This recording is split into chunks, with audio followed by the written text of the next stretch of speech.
Hey guys, delighted to have David Garofalo with me today. He is the founder and CEO of goldroyalty.com. Check him out there for sure. An endless and very deep experience in the mining space around both gold and metals, but specifically mining. And I think that's going to be really, really useful.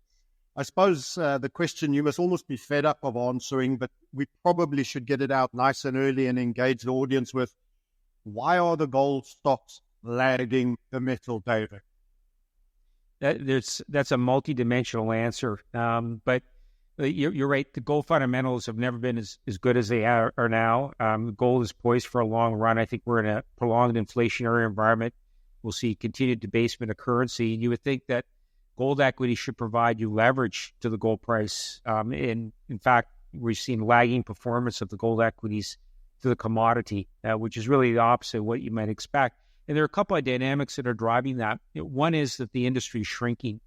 We haven't seen any significant capital invested in exploration or place depleting reserves for over a dozen years. The juniors have not had access to capital markets in any consistent fashion. And they're the ones that do all the heavy lifting in exploration. They're the ones that make the major discoveries. Yeah. And that's really resulted in a 40% shrinking of reserves globally. So the sector is basically, cannibalizing itself. It's just shrinking day by day as it produces gold.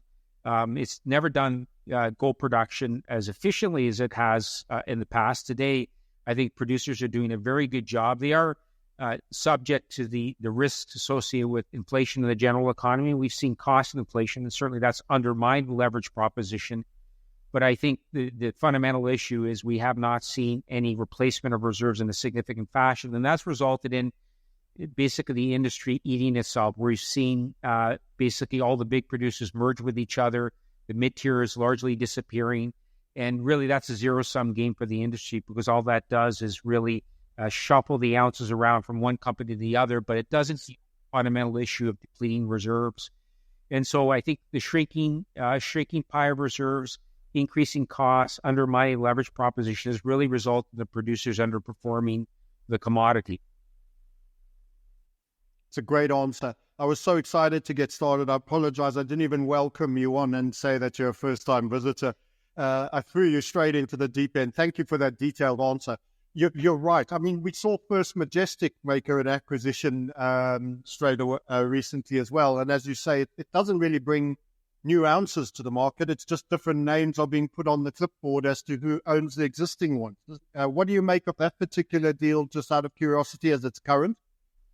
Well, I think it's just basically a perpetuation of that theme that I was talking about is if you're not finding it in the ground, you're going to have to buy it to sustain your production profiles.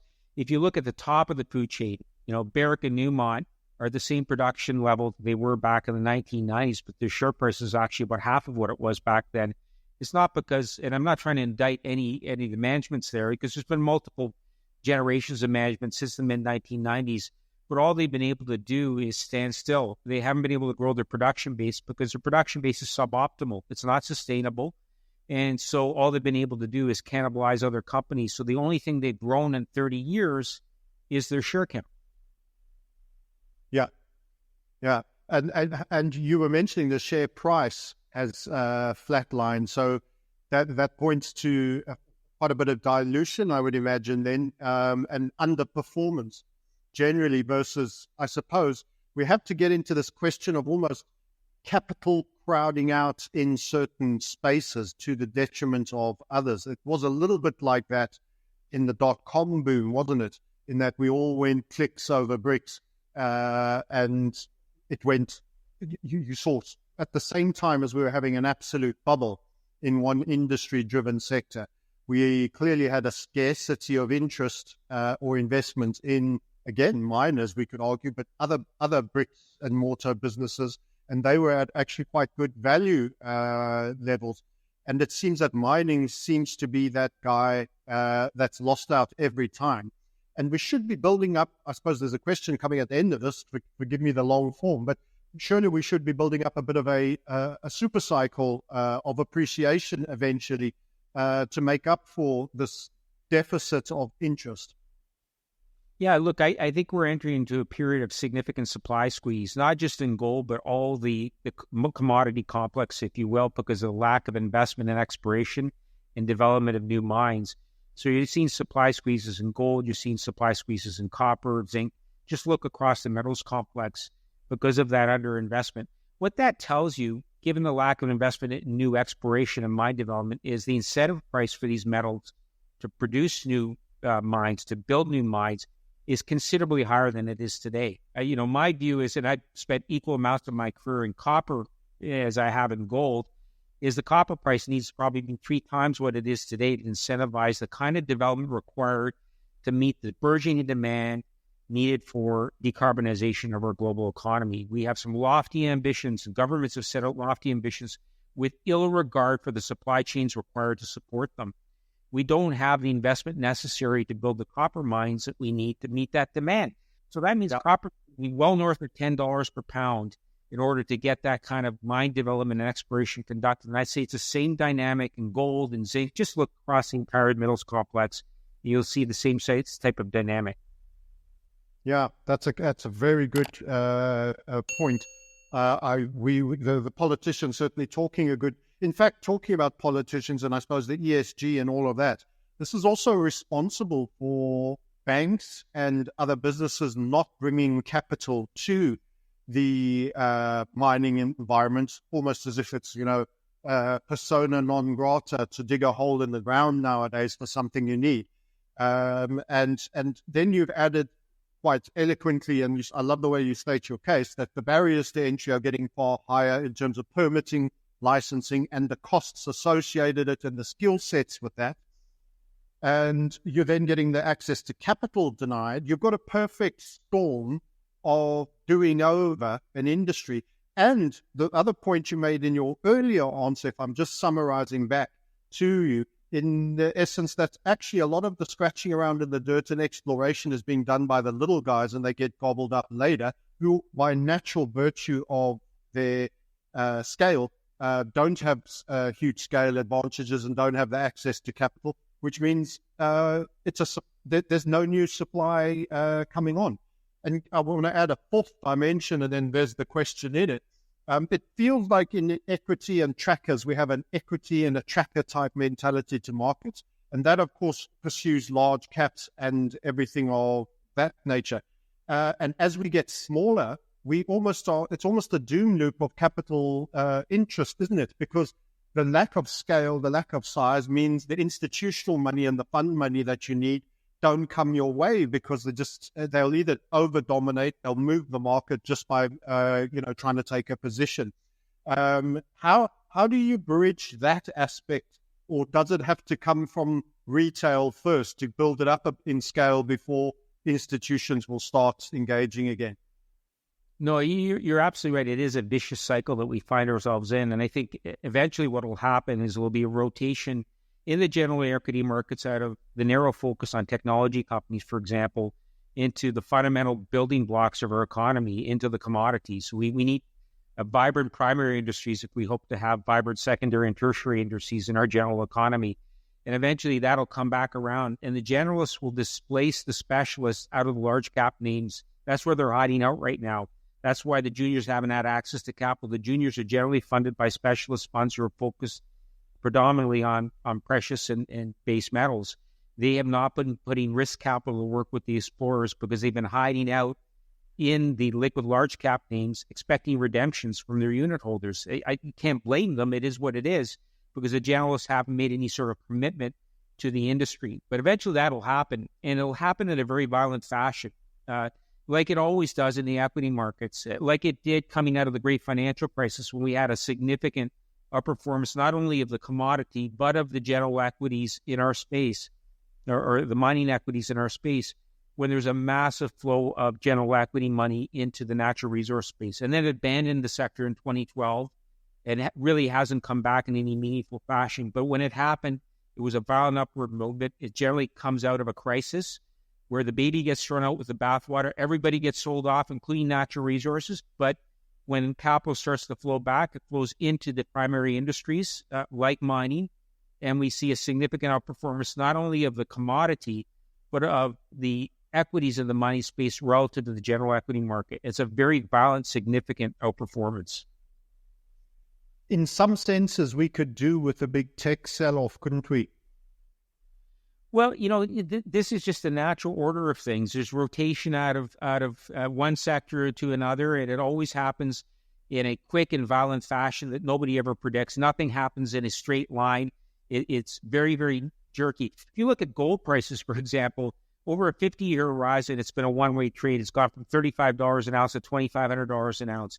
But in the intervening period, and I've been around for a lot of it, there's been a lot of violent volatility in the gold price, downwards and upwards. But the trend is almost irreversible. And I think over the long term, but in the meantime, you have to suffer the vagaries of a volatile equity market. And that rotation of capital from one sector to the other happens quickly and violently with a lot of volatility, a lot more than people predict. I have that feeling, that distinct feeling that we're building in Mag 7, the sort of status surveillance finance system, and that's receiving such an immense priority, mainly on account of the traditional financial system due to fail. However, as part of the traditional financial system due to fail, we are having this building gold run, which you referred to, north of 2,500, which should, in fact, actually, in due course, bring all the miners along with it. But have they diluted their gold ounces in the ground too much, that they're actually not the same companies when you compare them to 15 years ago, maybe 2 decades ago, in terms of ground ounces? Is that also part of it? The fact that just to run, they've had to issue share, and actually then during this period, they just weaning and dying off a little bit, diluting too much? Yeah, look, I think you're right in that an incoming tide floats all boats. I think everything will go up in the gold sector when we start to see some serious capital deployed. And it'll start with the larger cap names initially because people new to the sector will want to be in liquid names and will take advantage of that. But ultimately, I think where the value is created in our industries in drilling and building, and the seniors aren't doing that. They're buying other people's exploration success. They're not conducting any of their own exploration internally other than some brownfield exploration around their existing industrial complexes, which all only just extends mine life. It doesn't really add significant value.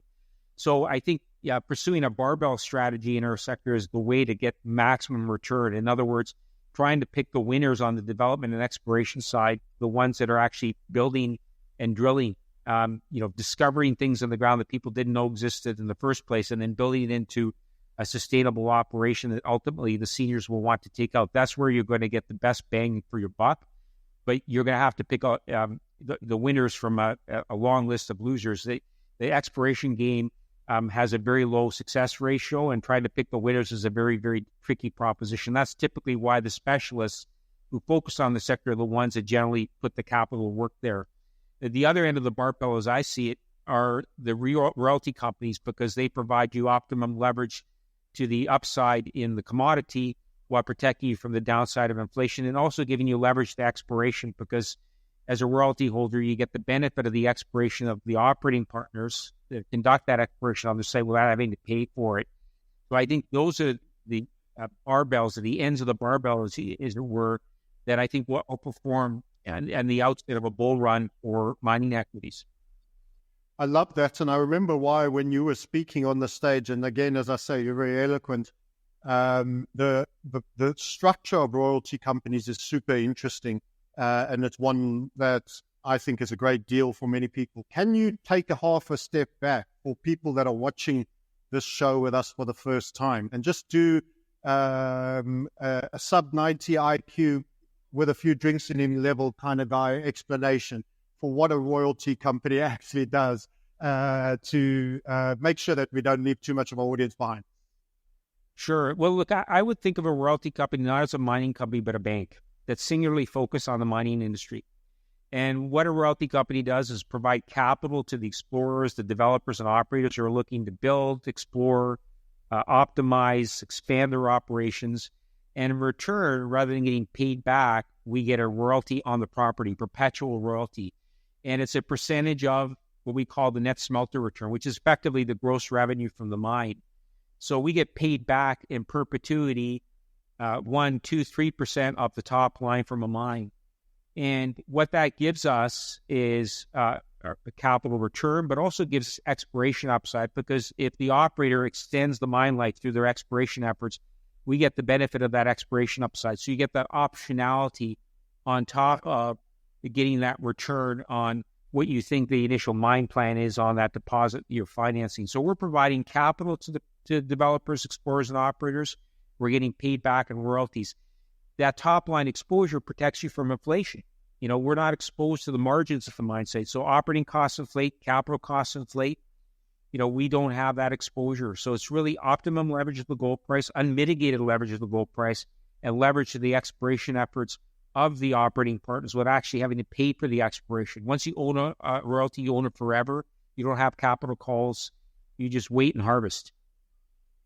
I love that. And for other people, I suppose a simpler version is it's a call option on all the upside without, as you mentioned, the inflationary element that's brought costs up very strongly, undermining, without having to deal with that. So you get the top line. And we are invariably, let's take it macro for a moment, we are almost certainly going to have a very strong embedded inflation, no matter what you believe about the number coming down. And that's likely to have many more upside legs, I would say, would be the correct conventional view to the upside. Plus, what about the cost of gold that a lot of these companies are being forced? When you deal with accounting-wise and you're looking at a small miner, my understanding is that there have been some deals that certain people have been entering to, small, call it under-the-counter deals, sort of not of listed companies, but of legacy holdings where people have mined them out. And the accountants on the sales side have had very low strike prices for the potential value of gold on existing mines that are already maybe long in the tooth, but don't have too much mine extension baked in. And some of the deals I were hearing about, they're still talking about 1,800, 1,850 gold prices. So actually the value is there, and there's unbelievable value in that end of the market. What's your, it feels like it's so hated to bring capital in. You're literally getting the accountant's base case pricing for some of these opportunities and deals. Yeah, I mean, we're still using long-term gold price assumptions of sub $2,000 an ounce to make our evaluation decisions on putting capital work in new royalty opportunities. So that's a lot of upside, a lot of optionality left on the table for investors. And, you know, does the gold price go up from here? I think so, because we're in an environment where inflation is quite deeply embedded, as you correctly point out. And I think the central banks are inclined to continue to lower interest rates, not only on a nominal basis, but on a real basis as well. In other words, they're going to let inflation gallop away because there's been so much debt strapped on globally. There's no fiscally responsible way to actually repay the debt. You'll have to inflate it away. So I think central banks are being quite disingenuous here and saying, oh, well, inflation's conquered, we're going to lower interest rates. Inflation's not. I mean, if you're buying food, fuel, or shelter, you're deep into double-digit territory in inflation. So the real interest rates are actually deep into negative territory. There's no opportunity cost owning gold. And given that central banks are going to continue and have always debased their currency, gold is the one currency you can't print. It's going to go in one direction, as it has for 50 years. Even in spite of the volatility in the interim period, it's gone from $3,500 to $2,500 an ounce in 50 years, whereas the U.S. dollar and virtually every other fiat currency seen its purchasing power debased by 96% over the same period of time. Yeah, 100%. And I like that you actually sewed in the negative return actually that you're getting on T-bills, because the minute you do a T-bill, you peg to that devaluing dollar that's lost 97, 99% to gold ounces. And that actual return is well below the inflation rate. So you're compounding a negative number. And gold, which holds value and has proven to hold value, is in fact going to be compounding real saving and your insurance against potentially some pretty big demand-destroying events as well. There's a question coming here. There's been an interesting aspect that we had the yen trade unravel, David, recently. And what I noticed, because a lot of people will say, yeah, but gold's for you old boomer types, is that Bitcoin fell from 70K that it had just made on that 2nd of August day when everything was properly down, fell right the way down to 49. Its downside beta is almost as high as its upside beta. Gold fell a total of 4.76% and then went and made a new high within a week later. Maybe in terms of your phraseology, because you're particularly wordsmith, point out the value of low downside beta, but potentially quite a reasonable upside beta for an instrument for investing in. Yeah, look, I think the one thing I would say for gold that it has going for it is its physical properties and its recognition as a reserve currency by every major central bank in the world.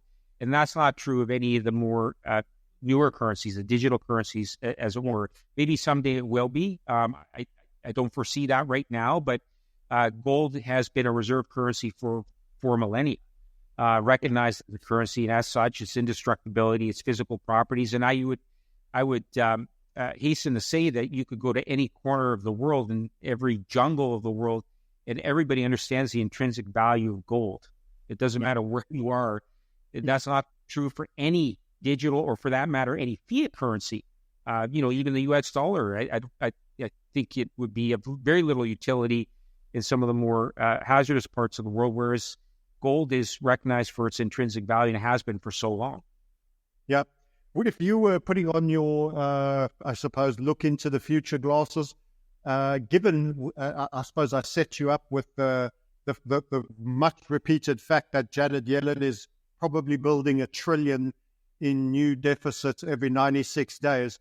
Where would you see gold in a year's time? Yeah, I see no reason why it wouldn't be $3,000 an ounce in a year's time. It could be $3,000 an ounce, frankly, in a month's time at the point, particularly if we have to see some emergency nominal rate cuts in the short term. If we see continued labor weakness in the U.S.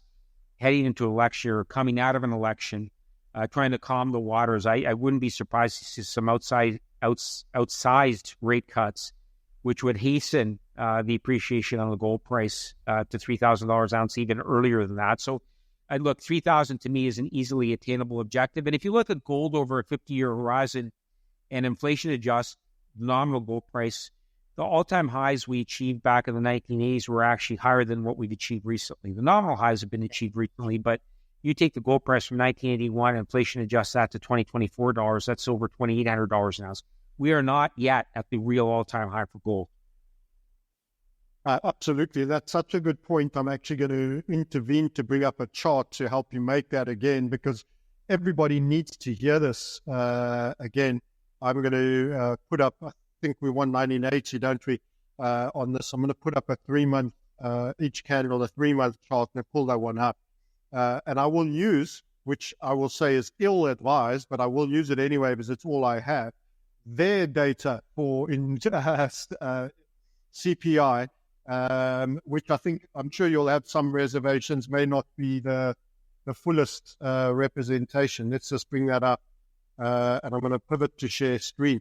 Many people will tend to think, I find sometimes, David, that, it's too late. It's already at 2,500 or words to the effect of.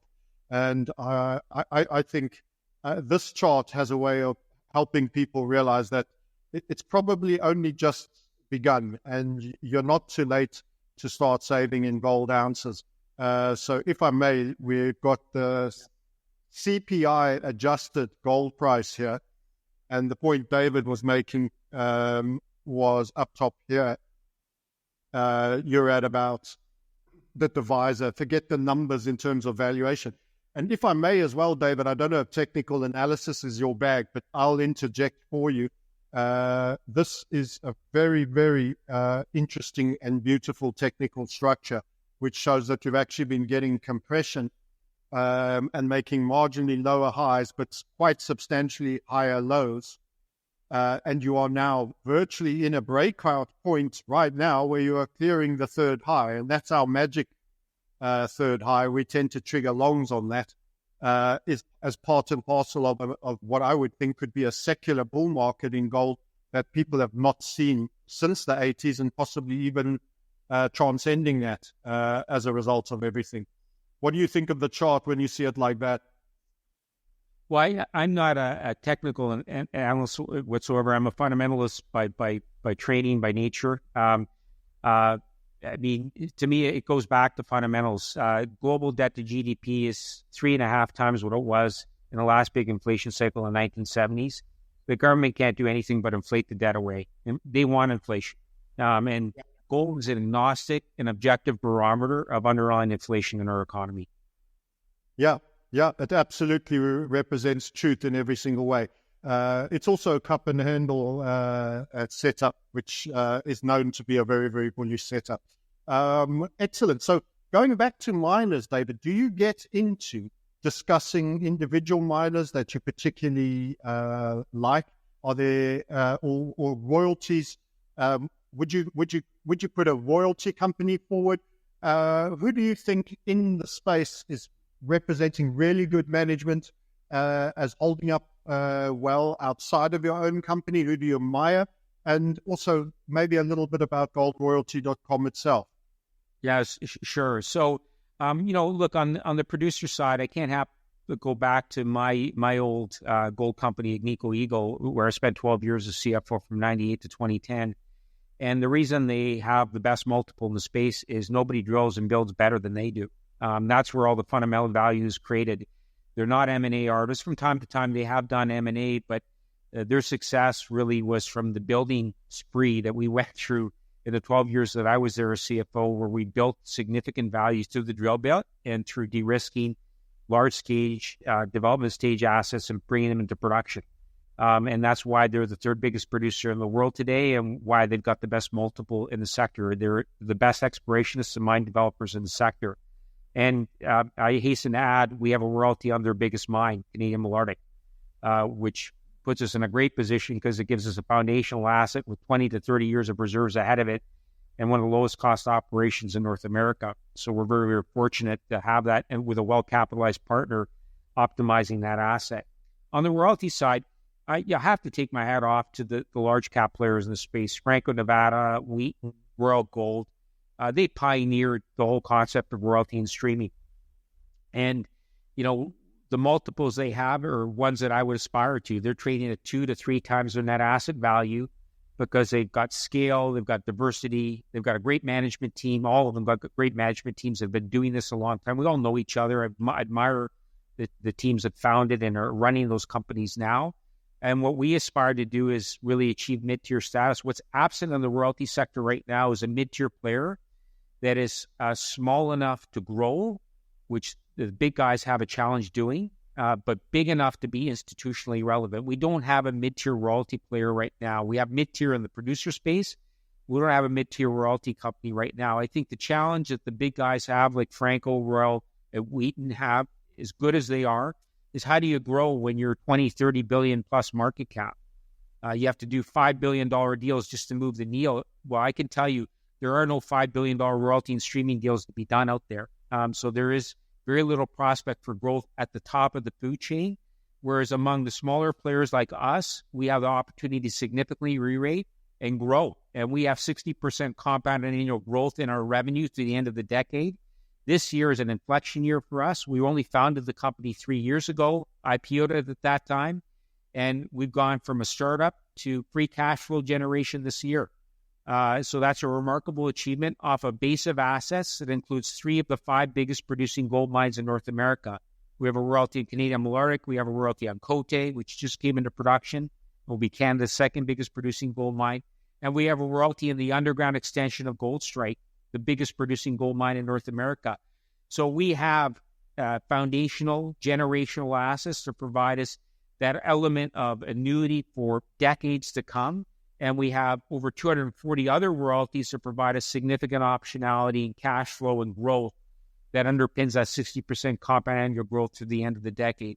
So what we offer is quality, scale, and growth, which I think is where we're in a position to provide outperformance relative to the larger cap players in the space.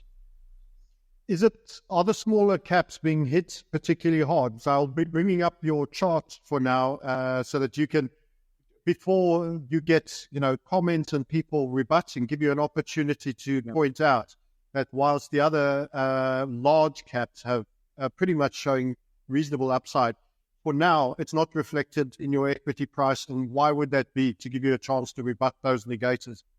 Yeah, no, for sure. We're trading that by consensus estimates, and we have 6 analysts that cover us now, 0.5 times our net asset value, so half of NAV versus 2 to 3 times for the larger cap players in the space.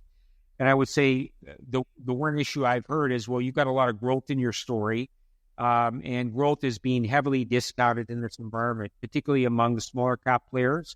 Again, there's been an absence of general equity capital in the space for quite a long time. And so all of the capital has been concentrated on large cap players. Large cap players don't provide you that leverage. They don't provide you growth. And we're in a place right now where we're reflecting into positive free cash flow, and a lot of that risk that people perceive in our stock is behind us. I should also add that we don't have any capital calls on any of our royalties. So this discounting to me is perplexing because, if there's a CapEx overrun in any of our development stage projects that we have royalties on, nobody's coming to us for capital. It'll have to be the operators that are going to have to harvest cash from other operations from their balance sheet in order to finance the overruns. That's the beauty of the model. But that being said, all of that growth is crystallizing now. We've been talking about this growth for 3 years, but it's not in front of us now. We're in the middle of it, and we're seeing 160% growth in our revenue this year alone, and that really brings us into positive free cash flow territory. So we have never been in a better position to achieve a significant rate, bring us back to even the median price in net asset value, which is about double what ours is right now. Yeah. And you mentioned also that you had a pretty large royalty deal with your ex-company, which are clearly very good executors in that space and may indeed even mine extends. You've got a lot of upside lottery tickets with the royalty model, basically, on mine extensions and new finds, etc. possible. Well, this is a very low-risk play, low-risk opportunity to play the juniors without actually having to put capital to work. In that, we already own royalties on a broad array of juniors, and if the juniors find something, they need to go raise money, but they don't need to raise it from us. Our royalty is undiluted. We're at the property level. So if they raise capital, they're going to dilute the shareholders. They're not going to dilute our royalties. So if you want to buy an ETF in the royalty space, or in the junior exploration space without having to worry about dilution, we're it. We have over 200 royalties among juniors. And so we have all that optionality without having to worry about dilution if they actually make a major discovery. Yeah, that's fascinating. Can I ask about your portfolio of deals? What mix currently are now delivering the revenue, just for the layman? So there's that pie chart, that stalwart of PowerPoint presentations, because you've clearly sunken a lot of capital. Some of them are work that it's going to take some time before they start producing. What's your mix at the moment? And then if we can compare it to your company, Gold Royalty Corp, in, say, 3 years' time, because actually, I think it's Wayne Gretzky. I'm going to go, channel my inner Canadian or American. People should be playing where the puck's going to be, not where it is now. And I think that's part of the case of what you're making on your equity that's not being recognized. So answer the question, if you can, on the mix of already income producing percentage versus not, but in play, any delays, and where that might be in 3 years' time or a year's time, whichever time frame you like in the future. Yeah, sure. Well, we have 7 cash flowing royalties currently. We'll exit this decade with over 20 cash flowing royalties. And these are projects that are in construction, well advanced. That's what's delivering that 60% compound annual growth in revenues to the end of the decade. That does not count the 200 plus other royalties at various earlier stages in the life cycle of mine that we own, but we own outright. That provides that optionality that we were talking about earlier on. And we don't need all of them to hit. As you said, they're like lottery tickets. They cost us next to nothing. Many of those royalties we generated organically through our sweat equity, where we staked exploration claims, farmed the properties out, and took royalties back in return, and option payments and whatnot.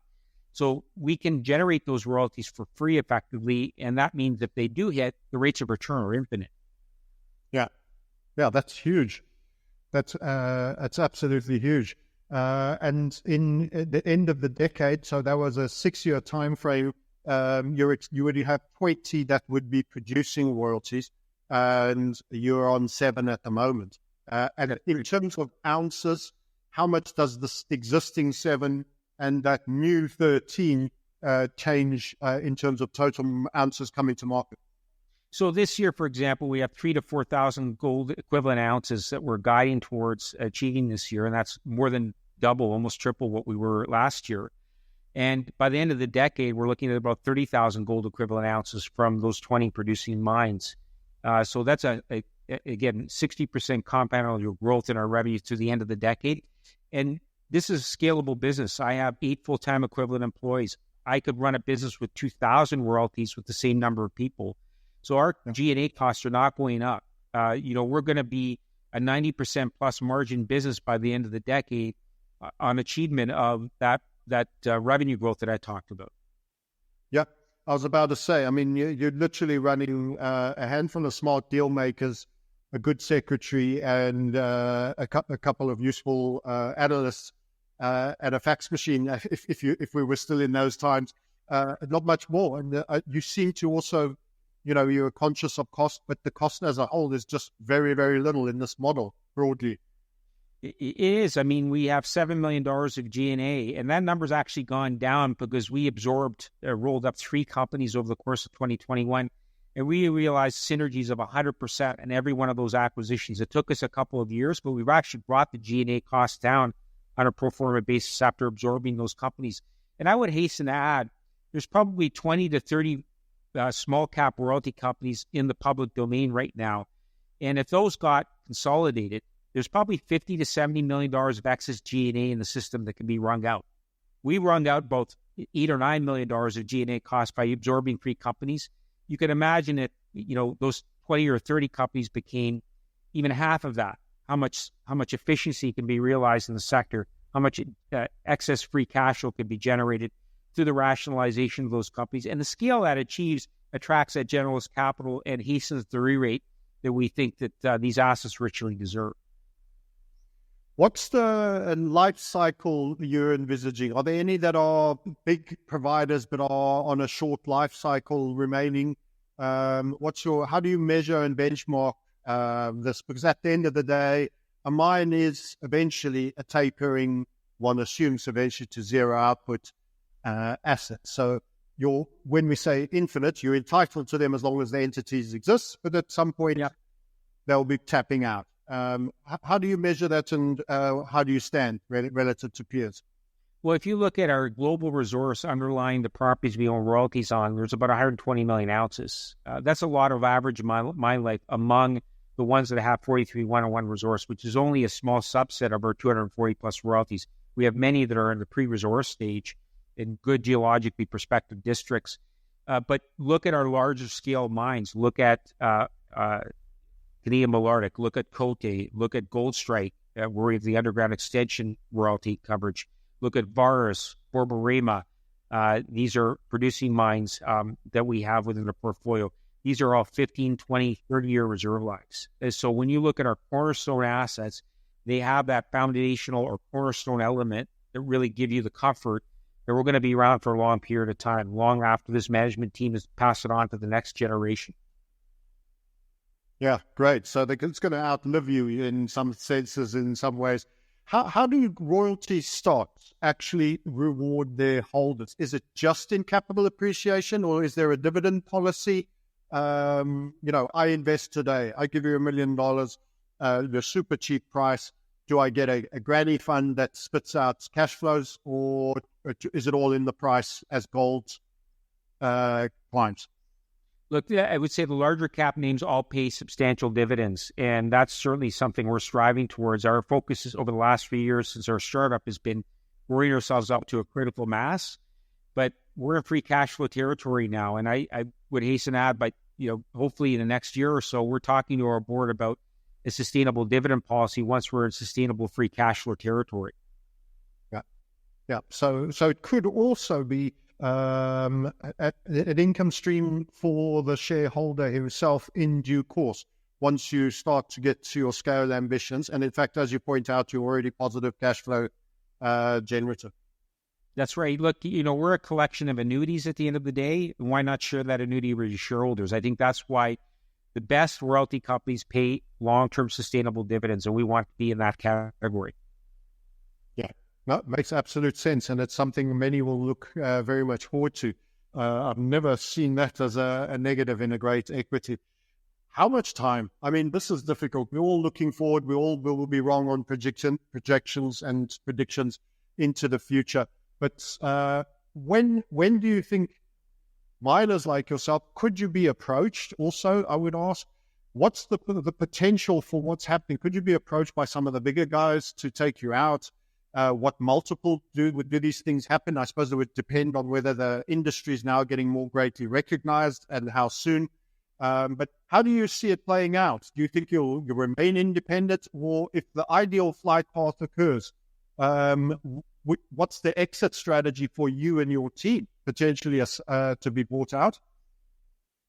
Yeah, look, I think consolidation, as I said earlier on, is inevitable at the lower end of the food chain, in particular, given the amount of synergies that can be realized. They're substantial. There's a lot of excess costs in the system that can be wrung out, and there's some very high-quality assets of some of the smaller cap royalty players. I think inevitably there will be consolidation. What I can't predict is the sequence. What I've tried to do is equip our company with senior-level management. As I said, I've run bulge bracket mining companies my entire career. I've built and operated mines. My head of corporate development ran Merrill Lynch's mining group. He came from a bulge bracket bank. My CFO was the head of mining at UBS, again, another bulge bracket bank. And my board is stacked with people like me, gray hair people with 30 to 35 years of industry experience on the mine building and development side. So what I've tried to do is make ourselves a substantial enough company from a management standpoint to be a survivor. But at the end of the day, it's really owned by the shareholders. And ultimately, they'll decide who's going to own who and which company is going to survive. And so there will be consolidation inevitably, and I think that will hasten the re-rate that some of these junior royalty companies deserve. And if they can achieve that critical mass, again, that Goldilocks, big enough to be institutionally relevant but small enough to grow, they have the potential to outperform the seniors, because the re-rate potential is immense, where it's much more difficult for a senior who's already trading at 2 to 3 times NAV to re-rate.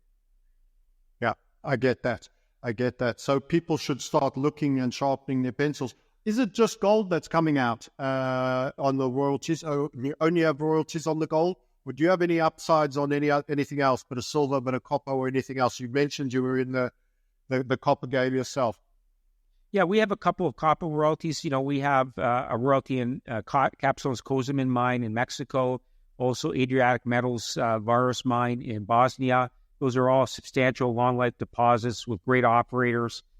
So I love copper fundamentally. As I said, I spent 15 years of my 30-plus year career in the copper business and built copper mines as well. I love the fundamentals, but we'll always be precious metal focused. We'll always be predominantly precious metal. And the reality is, and it's been empirically demonstrated, is precious metal royalty companies tend to trade at a significant premium multiple to other royalty companies who are more diversified. We can go into wax poetic as to why that is, but there's always been that premium multiple in the gold sector that unfortunately the rest of the metals complex hasn't enjoyed. Yeah, it makes absolute sense. And we see it in the price performance of gold versus copper in these precarious recession times. It's a monetary metal versus an industrial one that relies on consumer demand and project appetite. So I get that. It's fantastic. David, this has been a great chat. Is there anything else you would like to make the case for in terms of Gold Royalty Corp and why someone like me or any of our viewers watching should actually start considering looking into that space and your company specifically? Look, we have by far industry-leading growth in revenue and free cash flow in some of the best assets in North America and some of the best jurisdictions. And this model is the lowest risk, highest leverage way to play the gold price, but also the exploration upside of underlying operators. I couldn't be more optimistic about our prospects. And the great thing is it's all paid for. We're just harvesting right now. Yeah, that's a lovely position to be in. And not being recognized currently for it at all either, which means when eventually people wake up, there could be some real fireworks. How do people find yourself, David, the company, and more information? Please fill them in on how to engage with you if they have any further questions or queries. Sure. Our website is goldroyalty.com, so very easy to remember. Our stock trading symbol is GROY, GROY on the NYSE American. Fantastic. I've really enjoyed that, and I enjoyed seeing you speak on the stage as much as well. I'd certainly encourage people to check you out. Thank you for your time today, David. Let's maybe do this again in a year's time to see how things have moved forward. That'd be lovely. Thank you. All the best. Tired of profit wipeouts and blown accounts from following trade signal groups? Looking for a better way to trade? Why not be part of a principled, structured, and technically based community set inside a unique trading methodology? Enjoy a constructive learning environment while practically trading markets, supported by a bespoke platform run through browser or app, specifically designed to teach and engage you whilst learning and growing as the markets move. This is not a Telegram or Slack signal group. All trade ideas are based on a proprietary technical analysis process honed over decades, which is the HVF method, leading to trade ideas with fast-moving breakouts and tight stops, exact entries and exits, nuanced interim considerations, and ultimately strong rewards. Submissions are graded and scored by Francis for potential high-quality setups, and we provide bespoke tools to help get the job done properly and with precision. Over time, and with focused effort, you'll begin to look at charts, price action, and markets in a whole new light. Community updates every day by Francis and our 3 webinars a week provide a 360-degree approach, which are presented by our experienced team of trade leaders to spot potential trades. We're a community of self-actualized individuals, spanning the globe and active 24/7, 365. The premium community provides a warm, supportive, and cooperative place for people willing to listen, participate, contribute, and to learn. Transform your approach to trading now. Transform your life. Book an introductory call with us on the link below.